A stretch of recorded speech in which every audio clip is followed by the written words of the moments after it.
Good morning friends. Dini आं नोंथांमोननि गेजेराव मोनसे दुखुनांथाव जाथाय लानानै फैदों। लोगोफोर चिरां डिस्ट्रिक्टनि सिङाव थानाय सान्थिफुरनि 1 नं उदालगुरि नैबे खाथियावनो मोनसे दिनै दहाय फुंनि 7:00 जोबोद गाज्रि गिख्रंथाव मोनसे जाथाय जानानै थांबाय। दिनैहाय एसे अखा हानायखाय मोनसे नखरावहाय गिख्रंथाव सारअन्थाइ गावनायजों बिबै आरो फिसौ सारअन्थाइजों गोगोम मोनसे जोखोम जानायखौ जोङो नुनो मोनदों। खाथियावनो बियो जाहैबाय 1 नं बे खाथियावनो बे जाथाया जादों। दा बेयावहाय सारअन्थाइ गावनायजों सासे उन्दै गथ' 1 बोसोरसोनि उन्दै गथ'आ माने दासिमबो जेबो मोजाङै हुस मोनै आरो गन्थंजों थै गनाय मानाय आरो बिखा फारसे खामजोबनाय जोङो नुनो मोनो। आं दा देखायगासिनो दङ।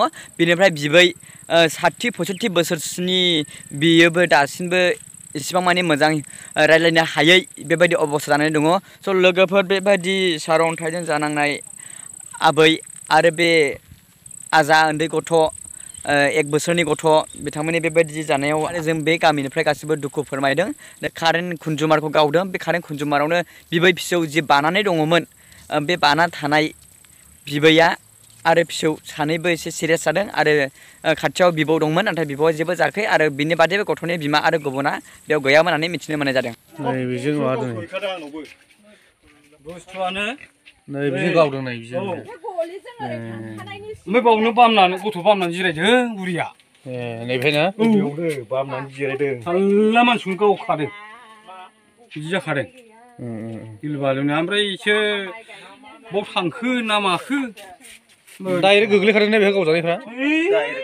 होथेखाब्रा गोलैया थैखाबायमोन। उनावसो हुस मोनदों। बुरियाबो गैखालामोन।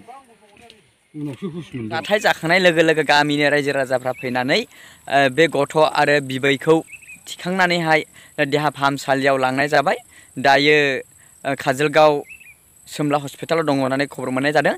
दासिमबो उन्दै गथ'आ जेबो हुस मोनाखै आरो बिबैया एसे हुस मोनबाय होननानै मिथिनो मोननाय जादों। स' लोगोफोर दिनैनि दुखुनांथाव जाथाया बेनो। बे उन्दै गथ' आरो बुरि सानै बेबायदि गाज्रि हालोद बा थासारिया दिनै गामियाव मोनसे दुंहाव थासारि लाबोदों, दुंहाव थासारि सोमजिदों। आसा खालामदों गथ'आ थाबैनो मोजां जागोन आरो बे आबैया थाबैनो मोजां जागोन होननानै आसा खालामदों।